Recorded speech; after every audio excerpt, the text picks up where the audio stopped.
अस्सलाम वालेकुम रहमतुल्लाहि व बरकातुहू। प्यारे बच्चों, आज हम आज़ादी के बाद का हिंदुस्तान बाब के मुतालिक क्या है चंद मालूमात क्या है हासिल करेंगे।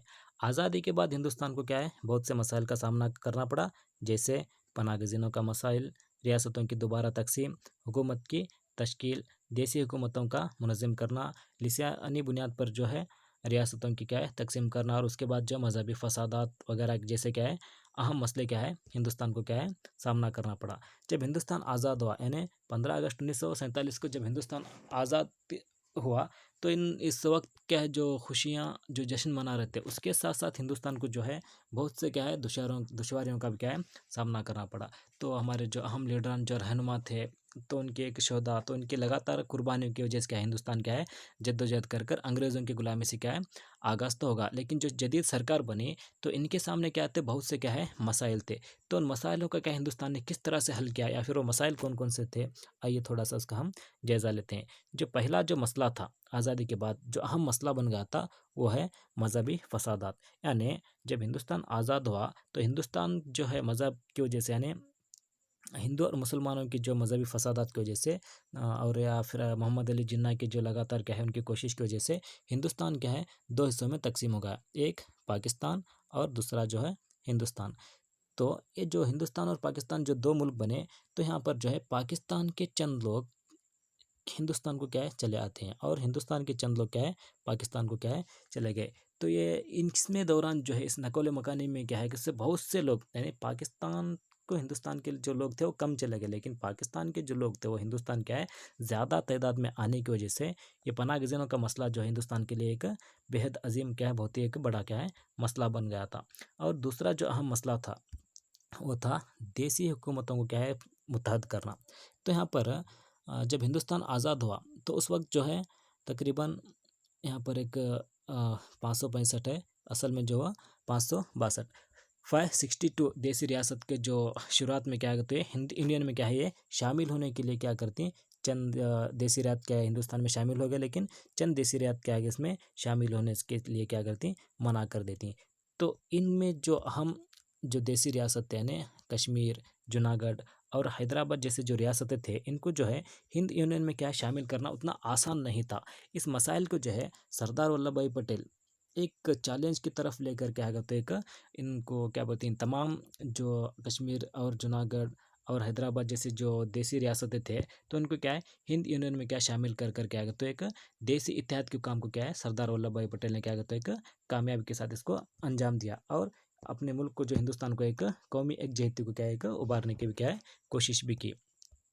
तीसरे नंबर पर जो हिंदुस्तान के लिए अहम मसला था वो था माशी निज़ाम, यानी अंग्रेज़ों की वजह से जो हिंदुस्तान की जो माशी हालत जो है वो बहुत ही बिगड़ गई थी। बिगड़ने की वजह से ज़राअत, सनतें और तिजारती शोबों के अंदर क्या कर तो हिंदुस्तान के लिए एक इस्तेहकाम लाना क्या कर तो एक बेहद क्या है ज़रूरी बन गया था। और इन इलाकों में जो काम करने वाले जो अफराद थे, इन पर जो मुनसर अफराद थे, उनमें क्या है तो जदीद पॉलिसियों को लाते हुए इनको एक यकीन भी क्या है इनको यहाँ पर दिलाना था कि आगे चलकर क्या तो हम अपने हिंदुस्तान की माशी पॉलिसी को क्या बेहतर बनाते हुए एक तरक्की की तरफ क्या हम कोशिश होंगे। लेकिन जो नौ आबादी की वजह से आज़ादी के बाद जो अंग्रेज़ों की जो नौ आबादी थी उनकी वजह से क्या तो तवानाई हो या फिर दीगर वसाइल जो हैं तकरीबन क्या है तो हिंदुस्तान से क्या है वो इंग्लैंड को क्या है मुंतकिल हो गए थे, यानी हिंदुस्तान की बहुत सी दौलत जो है वो अंग्रेज़ अपने साथ क्या लूट कर लेकर चले गए, जिसका जो तज्जिया जो है हम दादा भाई नौरोजी की जो लिखी हुई किताब ड्रेन थ्योरी के अंदर देख सकते हैं। तो यहाँ पर एक सवाल भी आ सकता है आगे एक मास को कि ड्रेन थ्योरी को क्या है किसने मुतारिफ किया, तो ड्रेन थ्योरी को जो है दादा भाई नौरोजी ने क्या है मुतारिफ किया था। जो आज़ादी के बाद हिंदुस्तान जो मसले थे, जो चौथा जो मसला अहम बना, तो उन मसलों में क्या है एक खुद के लिए हिंदुस्तान के एक दस्तूर की क्या है तश्कील करना भी हिंदुस्तान का एक बड़ा मसला बन गया था।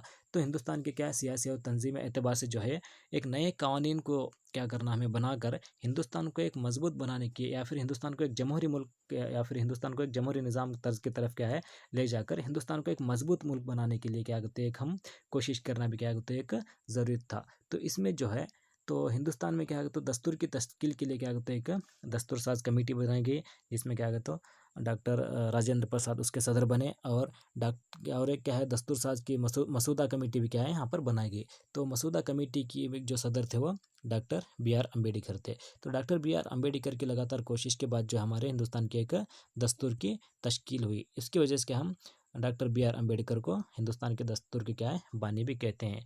और इसके बाद दस्तूर की तश्कील के बाद जो है मजलिस कानून साज, मजलिस आलिया और मजलिस अदलिया को भी क्या है तो मुस्तहकम बनाना क्या है मुमकिन साबित हुआ। जो आज़ादी के बाद का जो पांचवा अहम मसला था वो है हिंदुस्तान को जो है पड़ोसी दुश्मनों से क्या करना, तहफ़्फ़ुज़ करना। यानी जो पांचवा अहम मसला था वो हिंदुस्तान का वो मसला था पड़ोसी दुश्मनों से क्या है हिफाजत करना। तो हिंदुस्तान जो ऑलरेडी जो है हम देख सकते हैं कि अंग्रेज़ों की जो गुलामी से क्या लगातार कोशिश करने के बाद हिंदुस्तान जो है आज़ाद हुआ। तो आज़ादी कब उसकी हिफाजत कर कर क्या अगर तो और हिंदुस्तान को एक मुस्तहकम बनाना और एक हिंदुस्तान को क्या किसी भी फिर से कोई हिंदुस्तान पर कब्जा ना करे, इस तरह से देखने के लिए क्या अगर तो हमको क्या हिंदुस्तान में क्या करते एक तहफ़्फ़ुज़ी इंतज़ाम को क्या करता और भी मुस्तहकम बनाना और भी मजबूत बनाने की एक कोशिश क्या है करना था, जिसकी वजह से क्या है तो हिंदुस्तान ने क्या है लगातार उसके ऊपर कोशिश भी की। आज जो है हिंदुस्तान की फ़ौजी ताकत जो है दुनिया की फ़ौजी ताकत में बेहतरीन ताकतों में से क्या है माना जाता है। जो छठे नंबर पर एक जो मसला था तो वो था गैर मसावत यानी भेदभाव का मसला। जो हिंदुस्तान में हम देख सकते हैं कि कई मज़हब किस्म के मज़हब ज़ात जिन्स में क्या है वगैरह पाए जाते हैं। तो इन तमाम में क्या है तो एक भेदभाव पाया जाता है। तो इन भेदभाव को ख़त्म कर एक मुस्तकिम समाज की तश्कील भी देना क्या है तो हिंदुस्तान का एक अहम मसला था। तो उसके साथ साथ मालियाती इंतज़ाम, गैर मुल्की पॉलिसी या फिर खारजा पॉलिसी को क्या है जैसे जो अहम मसले थे इसको भी क्या करना हम ख़त्म कर हिंदुस्तान को एक अजीम जमहूरियत को क्या है एक तश्कील पाना क्या था ज़रूरी था। तो इन मसाइल को क्या हम साथ साथ क्या तो हिंदुस्तान को जब आज़ादी बना तो बहुत से क्या बोल देख सकते हैं हम अहम मसले बने। तो उन मसलों में से क्या है एक अहम मसला जो था वो मसला क्या है तो मजहबी फसादात। तो आइए इसके ताल्लुक से हम क्या है चंद मालूमात क्या है हासिल करते हैं। जो मजहबी फसादात था, ये मजहबी फसादात क्यों ये कितने ख़तरनाक साबित होते हैं कि ये तारीख में अगर इसका जायज़ा ले तो ये जंगों से भी ज़्यादा क्या है जानलेवा और ख़तरनाक साबित हो सकते हैं।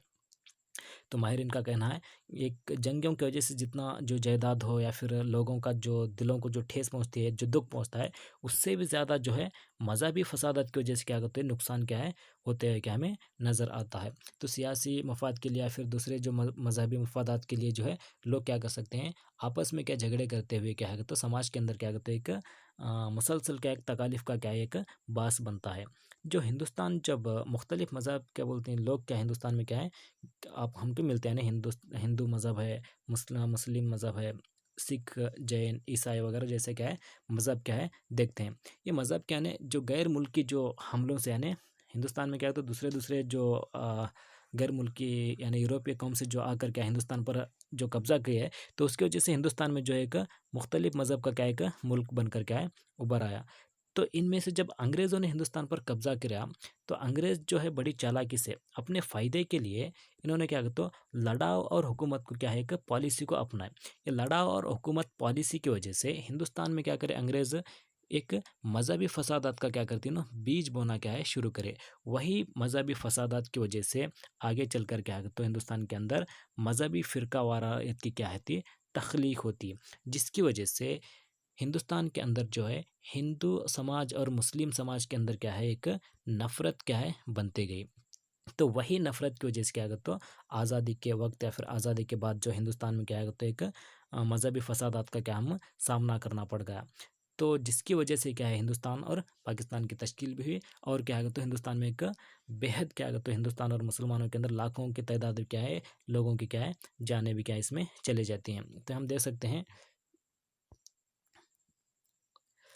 मज़हबी फसादात की वजह से हिंदू मुसलमानों की लाखों की तादाद के लोग क्या है जलाकर मार दिए गए। यानी जो मज़हबी फसादात जो बर्पा हुआ था 1947 के वक्त, तो इसमें जो है हिंदू और मुसलमान की क्या है लाखों के लोग क्या इनको जलाकर क्या है तो मार दिया गया। लेकिन चंद ही महीनों में क्या है तो तकरीबन यानी 5 लोगों का क्या है कत्ल भी हुआ। तो उसके साथ साथ हज़ारों के लिए और इनकी जायदाद भी क्या हो गई फना हो गई।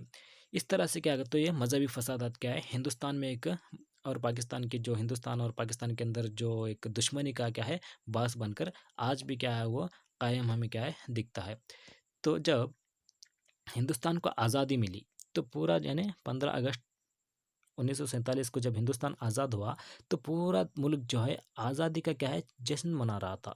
लेकिन उस वक्त जो है महात्मा गांधी जी जो है नौकाली के एक मुकाम पर यानी और उसके दीगर मुकामात क्या है पहुँच कर क्या है तो जो फसादात के अंदर जो मलूस लोग थे क्या है उनको एक तसल्ली देने का क्या है काम कर रहे थे। यहाँ पर एक सवाल आ सकता है कि जब हिंदुस्तान आज़ादी का जश्न मना रहा था तो गांधी जी कहाँ पर थे या फिर क्या कर रहे थे। तो गांधी जी जो है उस वक्त क्या है तो नौकाली नामे एक जगह पर थे और गांधी जी जो है मजहबी फसादात में मलूस लोगों को क्या कर रहे थे उन्होंने तसल्ली क्या है दे रहे थे।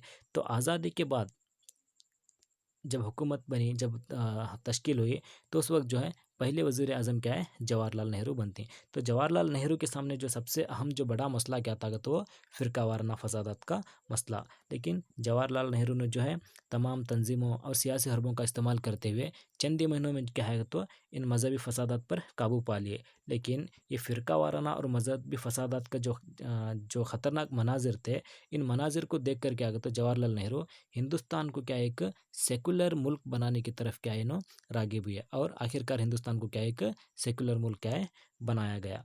तो कई ख़तरनाक मनाजिर को क्या है एक ख़तरनाक मनाजिर ने नेहरू को क्या है मुल्क को सेकुलर मुल्क बनाने की तरफ क्या है उकसाया। तो आपसे सवाल आ सकता है कि क्यों जवाहरलाल नेहरू ने हिंदुस्तान को एक सेकुलर मुल्क बनाने की तरफ कोशियाँ हुए।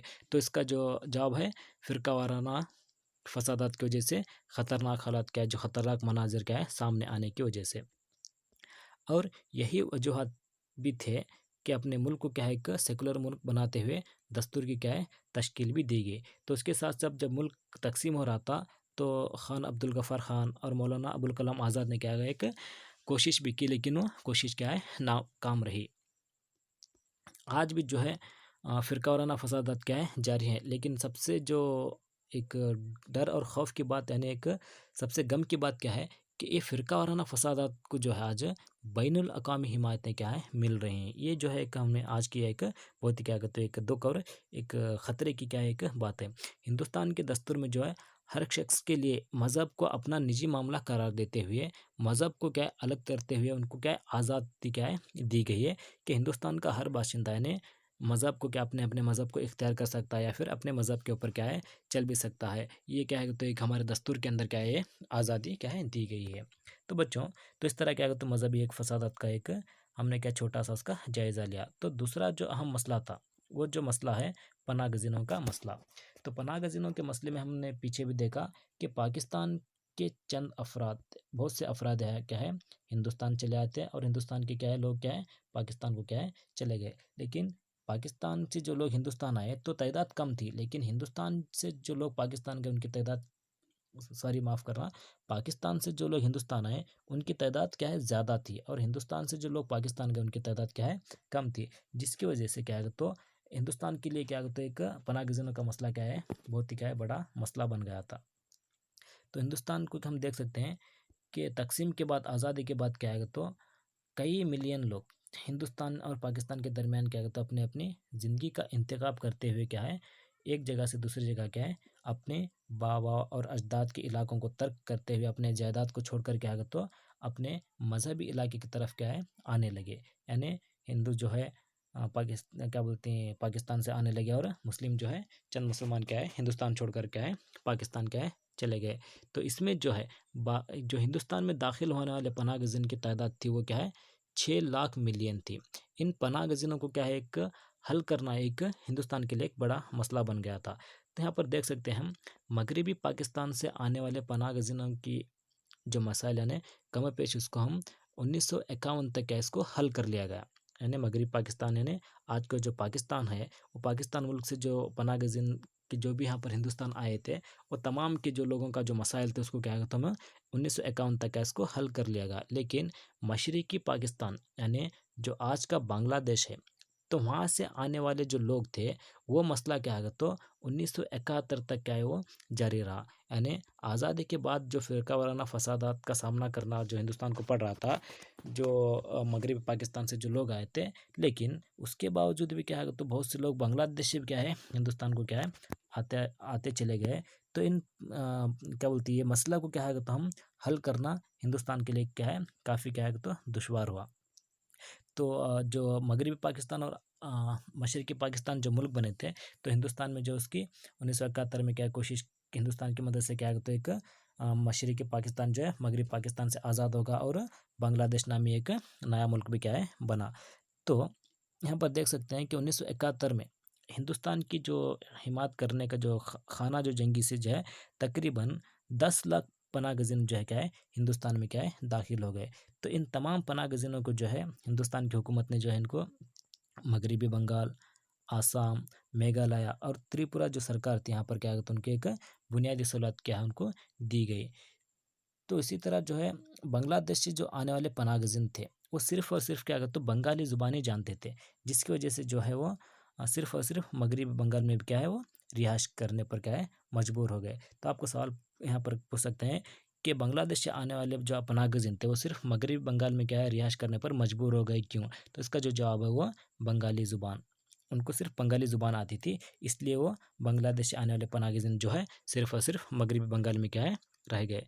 तो और एक हिंदुस्तान को हम देख सकते हैं कि 1960 और 70 के जो सदी यानी 70 के जो दहाई के अंदर हिंदुस्तान में जो है माली बहरान का शिकार था, यानी कहत साली की वजह से, यानी हिंदुस्तान को ऑलरेडी क्या है तो माली बहरान का एक शिकार भी था।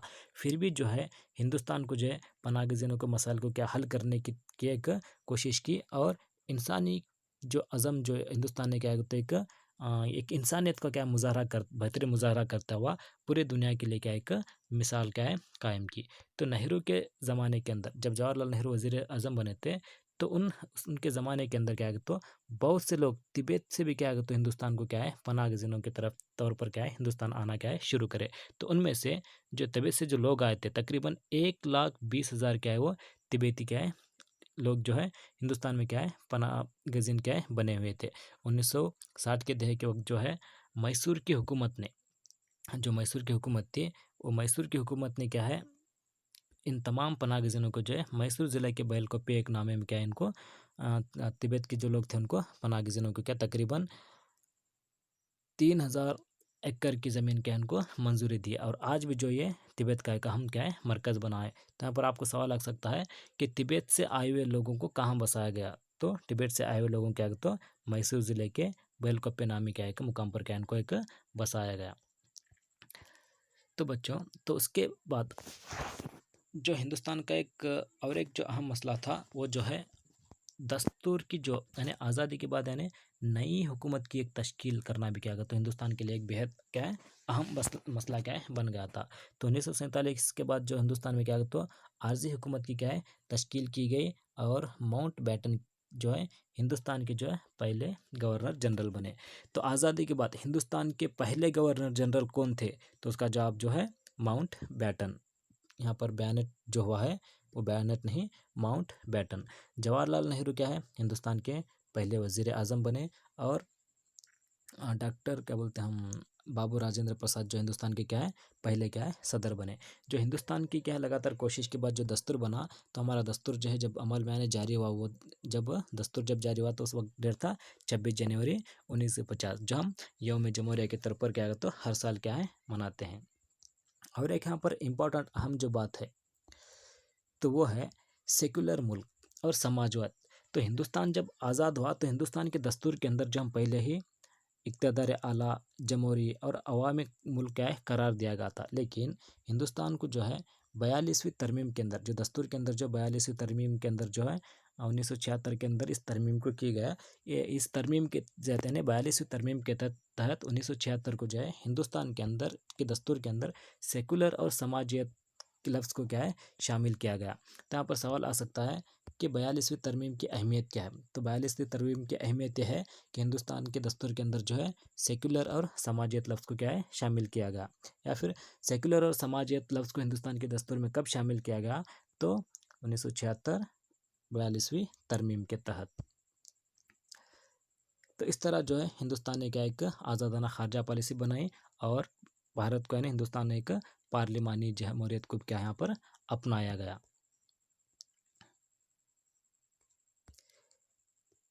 तो हिंदुस्तान का और एक जो अहम मसला था देसी रियासतों को क्या करना मुनज़्ज़म करना।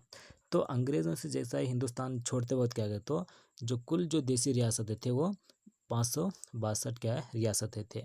अंग्रेज़ों ने मुल्क की तकसीम को जब किया तो इन्होंने उसके साथ साथ क्या करें, हिंदुस्तान के लिए एक 3 मुतबादिल दिए, यानी 3 तरीके के क्या है हिंदुस्तान के अंदर सामने क्या करते हैं, एक मुतबादिल पेश करती हैं। जो पहला था, हिंद यूनियन में शामिल हो सकते हैं, दूसरा पाकिस्तान में शामिल हो सकते हैं, या फिर आज़ाद रह सकते हैं।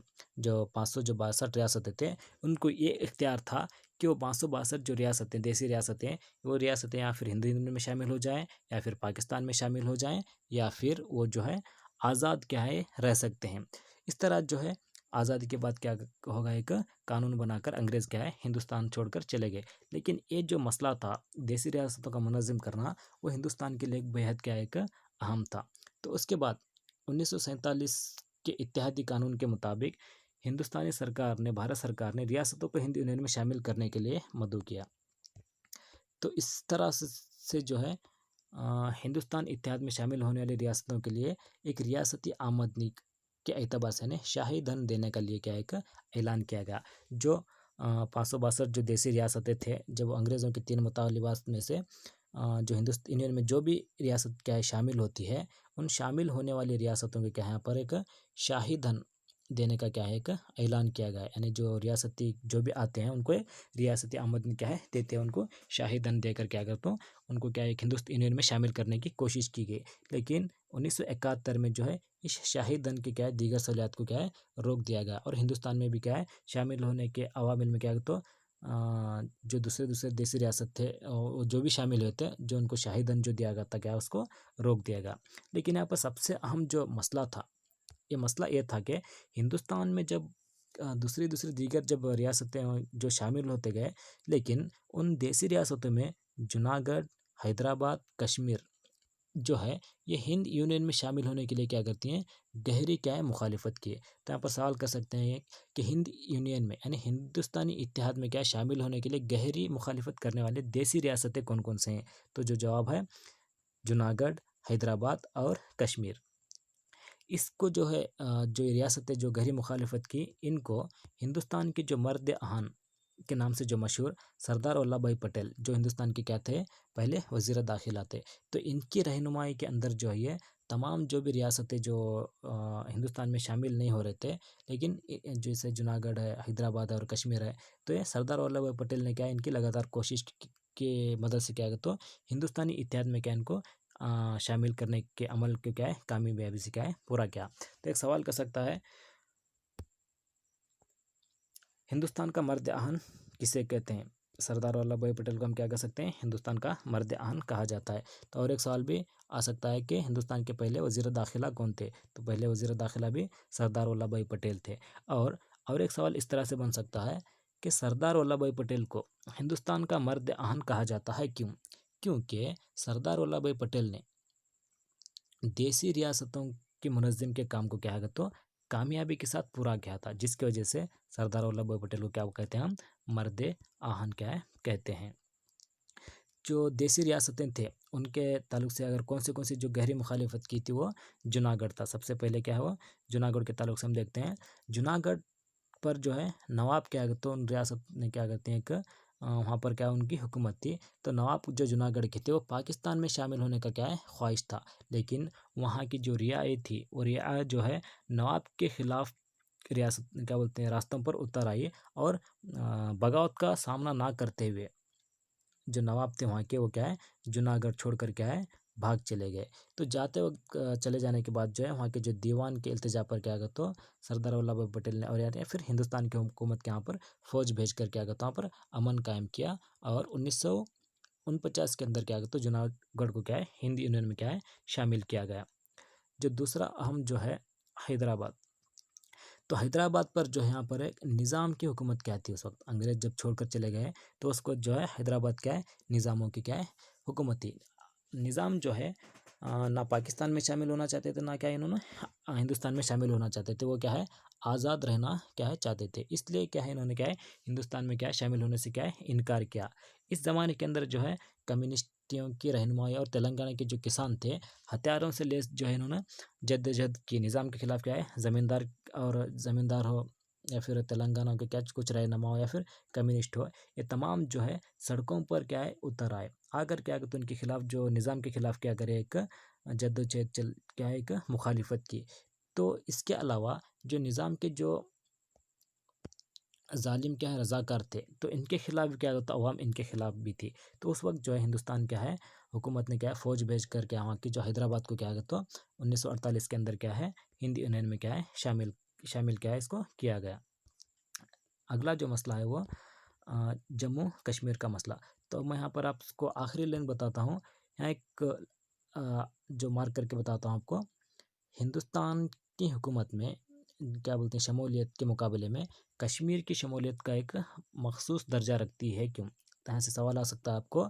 हिंदुस्तानी हुकूमत की जो शमूलियत के अंदर जो मुकाबले में क्या तो कश्मीर की जो शमूलियत हुई एक मखसूस दर्जा है उसका, तो उसको क्या वजह से किस तरह से क्या है पूछ सकता है। तो वो जो है जम्मू कश्मीर को जो हिंदुस्तान यूनियन में क्या शामिल किया गया, इसका क्या पूरे पैराग्राफ में के अंदर से क्या आप चंद पॉइंट यहाँ पर उसके जवाब के तौर पर लिख सकते हैं। जब हिंदुस्तान जब आज़ाद हुआ, जब अंग्रेज़ों से गुलामी जब आज़ाद हुआ, तो उस वक्त जो है हिंदुस्तान और पाकिस्तान के दरमियान क्या है एक ये कश्मीर का क्या बोलते हैं एक मसला तो बना हुआ है। लेकिन कश्मीर की जब हिंदुस्तान आज़ाद हुआ, तो उस वक्त जो है हिंदुस्तान क्या बोलते हैं कश्मीर पर क्या है राजा हरी सिंह की हुक्मरानी थी। जैसे राजा हरी सिंह क्या है वो भी क्या है निज़ाम की तरह क्या है आज़ाद रहने का क्या है फैसला किया। लेकिन जूनागढ़ हैदराबाद पर जो हिंदू यूनियन में क्या है सरदार वल्लभ पटेल भाई पटेल ने क्या है इनको शामिल करने की वजह से पाकिस्तान मुल्क को ये खौफ और डर ना शुरू करे कहीं जम्मू कश्मीर हिंदुस्तान में ना शामिल हो जाए। इस डर से जो है पाकिस्तान जो है जो पाकिस्तानी जो है कश्मीर के जो कबायली मसाइल थे उनको उकसा पर क्या है वहाँ पर हमला क्या है करवा दिए। तो जिसकी वजह से क्या तो कश्मीर की जो आज़ादी की जद्दोजहद थी, तो इसमें क्या तो और एक जो अहम हम नाम देख सकते हैं वो है शेख अब्दुल्ला, जो नेशनल कॉन्फ्रेंस के अहम लीडर थे। शेख अब्दुल्ला ने क्या है तो पाकिस्तान जो कश्मीर को जो है पाकिस्तान के बजाय जो है इन्होंने क्या बोलते हैं हिंदुस्तान में शामिल होने की तरफ क्या करते हैं लगातार क्या करते हैं जद्दोजहद क्या इन्होंने की। तो यहाँ पर एक सवाल आ सकता है कि शेख अब्दुल्ला ने पाकिस्तान क्या बोलते हैं कश्मीर को पाकिस्तान के बजाय हिंदुस्तान में क्या है शामिल होने के मकसद की तरफ जद्दोजहद क्या वजह से की, क्योंकि पाकिस्तान क्या एक मजहबी मुल्क था। यानी पाकिस्तान के बजाय यानी जो जमहूरी मुल्क था हिंदुस्तान, वो जमहूरी मुल्क में क्या है इसको शामिल करने की तरफ क्या है इन्हों कोशा रहे। इसलिए क्या है तो शेख अब्दुल्ला क्या तो कश्मीर को जो है हिंदुस्तान में क्या है शामिल करने की तरफ क्या करते हैं कि इन्होंने एक जद्दोजहद एक मुहिम भी चलाई, जिसकी क्या बोलते हैं कि वजह से क्या जिसके दबाव से जो है राजा हरी सिंह ने क्या है हिंदुस्तान में जो है क्या बोलते हैं हिंदुस्तान की हुकूमत से क्या मदद तलब की।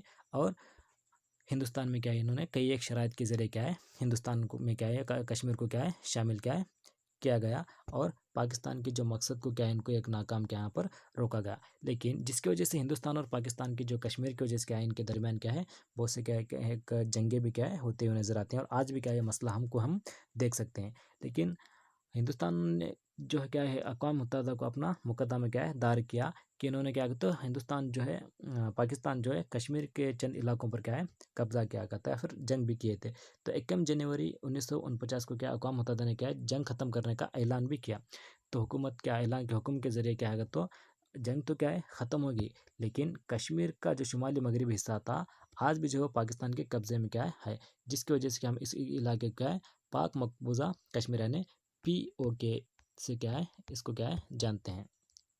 ये जो मसला है इसलिए क्या है ये मसला क्या बोलते हैं जो कश्मीर की जो शमूलियत का जो एक मखसूस दर्जा क्या ये रखती है।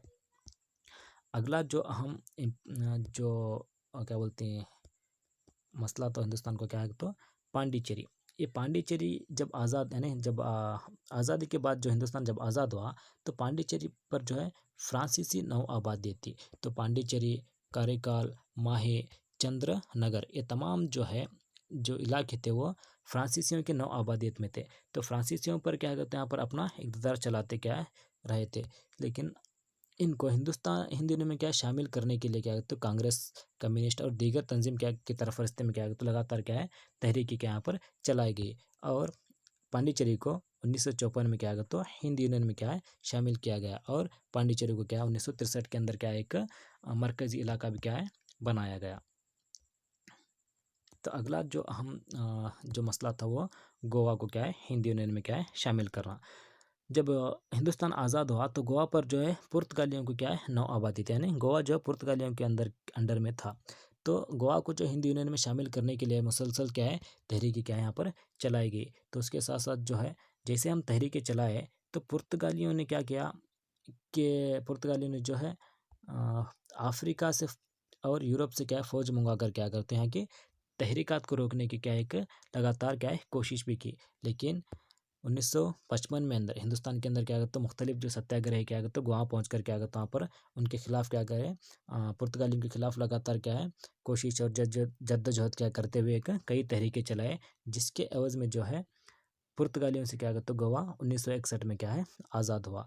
और बाद में जो है इसको क्या है हिंदुस्तान हिंदी में शामिल भी किया गया और 1987 के अंदर क्या है इसको एक मरकज़ी इलाका करार दिया गया और बाद में क्या कहते हैं इसको एक गोवा को क्या है तो रियासती का दर्जा भी दिया गया, जिससे जो है गोवा क्या कहते सबसे क्या कहती है एक छोटी क्या है रियासत क्या है मानी जाती है।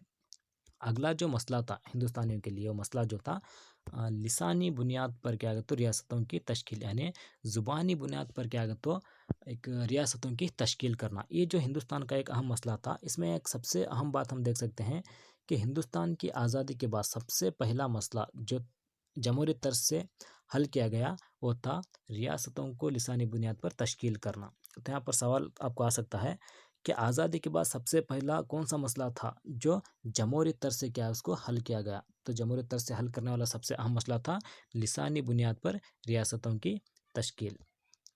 आवाम को जो है बेहतरीन क्या बोलते हैं हम हुकूमत को फ्राहम करने के मकसद से क्या है तो ज़ुबानी बुनियाद पर क्या तो एक सरहद बनाते हुए या सरहदों की निशानदही करते हुए क्या तो एक नए क्या रियासतों की क्या है तश्कील देना क्या है एक बेहद क्या है ज़रूरी था।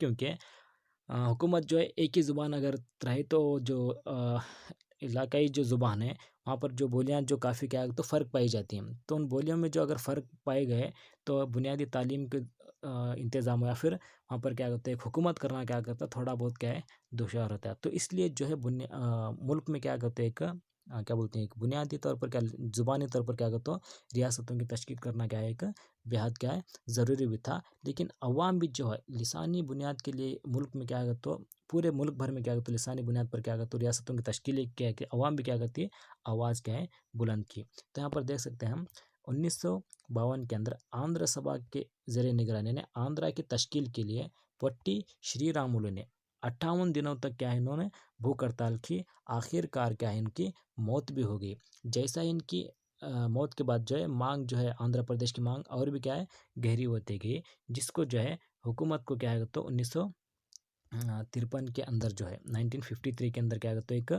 हुकूमत ने क्या है जस्टिस रियासती असर नो तकसीमी कमीशन की क्या है तश्कील भी की। तो आपको यहाँ पर चंद सवाल ऐसा भी कर सकते हैं कि जस्टिस रियास क्या बोलती है हुकूमत ने जस्टिस रियासती असर नो तकसीमी कमीशन की तश्कील कब की। तो उसका जवाब जो है 1953।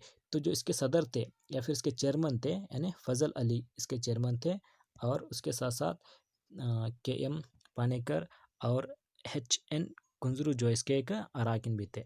और एक यहाँ पर सवाल आपको आ सकता है कि आंध्र प्रदेश की जो तश्कील में जो है भूख हड़ताल जो लगातार की 58 दिनों तक वो शख्स कौन थे। तो उनका नाम जो है पोट्टी क्या है श्री रामुलु। तो आगे चलकर जो है 1953 के अंदर यानी पोट्टी श्री रामुलु की लगातार कोशिश की वजह से क्या आगा तो 1953 के अंदर आंध्र प्रदेश क्या आगा तो एक रियासत की क्या है तश्कील हुई। तो लिसानी बुनियाद पर क्या आगा तो हिंदुस्तान की तश्कील पाने वाली पहली रियासत कौन सी थी, अगर इस तरह से सवाल पूछे तो उसका जवाब जो है आंध्र प्रदेश। ये आंध्र प्रदेश एक ऐसी रियासत है जो पोट्टी श्री रामुलु की लगातार कोशिशें के बाद या फिर आंध्र सभा की लगातार कोशिश के बाद जो है लिसानी बुनियाद पर जो है पहली क्या है तो रियासत क्या है 1953 में क्या है तश्कील क्या है पाई थी। तो इस कमीशन के रिपोर्ट के बाद जो है तो और भी क्या है हिंदुस्तान में क्या है तो दूसरे दूसरे रियासतें क्या है तो लगातार गहराई के साथ क्या है जद्दोजहद करने के बाद दोबारा जो है 1956 के अंदर रियासतों की दोबारा तश्कील का कानून भी क्या है जारी किया गया। तो आपको यहाँ पर ऐसा भी सवाल आ सकता है कि रियासतों की दोबारा तश्कील का कानून को कब जारी किया गया। तो 1956 में क्या है जारी किया गया। इसके भी जो चेयरमैन थे इसके भी जो सदर थे वो क्या है फजल अली थे। तो 1956 के अंदर रियासतों की दोबारा तश्कील के कानून के ज़रिए जो है हिंदुस्तान में क्या है 14 रियासतें और 6 मरकज़ी इलाके क्या है तश्कील पाए, जिसमें से क्या है तो कर्नाटक भी एक था। तो कन्नड़ा बोलने वाले इलाकों के मुख्तलिफ क्या बोलते हैं रियासतों में तकसीम करने के वास्ते क्या है तो अखिल कर्नाटका राज्य निर्माण परिषद के तहत क्या है तो एक लगातार क्या है तो तहरीक चलाई गई। तो इस तहरीक के ज़रिए क्या तो बाला आखिर 1 नवंबर 1956 को क्या तो कर्नाटक को क्या है कन्नड़ा बोलने वाली ज़ुबान की क्या है तश्कील की गई, जिसको क्या एक रियासत बनाई गई। उस रियासत का नाम जो है अजीम मैसूर क्या है दिया गया। हम देख सकते हैं कि यहाँ पर मैसूर रियासत यानी 1956 के बाद जो है मैसूर अजीम मैसूर का क्या होता है कन्नड़ा बोलने वाले इलाकों को क्या है एक अजीम मैसूर का नाम दिया गया, जिसकी वजह से क्या होता हम हर साल 1 नवंबर को क्या है तो कन्नड़ा राज्योत्सव क्या है मनाते हैं। और एक यहाँ पर देख सकते हैं कि जो अजीम मैसूर क्या तो जो नाम था उसको क्या है फिर चेंज किया गया, उस नाम को क्या कहता हमारे रियासत को क्या कहता है कर्नाटका का क्या है नाम दिया गया। यहाँ पर पूछ सकते हैं कौन से साल कर्नाटक जो अजीम मैसूर को कर्नाटक का नाम दिया गया, यानी जो है अगर सवाल पूछे तो उसका जो जवाब है 1973। तो इस वक्त जो है अजीम मैसूर को यानी पहले जो मैसूर जो 1956 के अंदर मैसूर का जो नाम दिया गया था उसे कब हमें इसका नाम दिया गया, तो वह 1973 के अंदर कर्नाटक का नाम दिया गया। उस वक्त जो है डी देवराज अरस क्या है वज़ीर आज़म थे। आज जो हिंदुस्तान के अंदर जो कुल 29 रियासतें हैं और 6 मरकज़ी इलाके। तो ये पहला था, लेकिन मैं पिछले बाब के अंदर बताए हम कि कश्मीर को क्या है तो रियासत से निकाला गया है, जिसकी वजह से आज जो हिंदुस्तान के अंदर 28 रियासतें हैं और कश्मीर को क्या है तो 2 मरकज़ी इलाकों में क्या है तकसीम किया गया है, जिसके ज़रिए जो है 2+6 यानी 8 मरकज़ी इलाके दिल्ली को क्या है छोड़कर, अगर दिल्ली को अगर मिलाएं तो कुल जो मरकज़ी इलाके हैं 9 मरकज़ी इलाके और कुल जो है 28 रियासतें क्या हैं हम क्या हिंदुस्तान में देख सकते हैं। जज़ाकल्लाहु खैरा।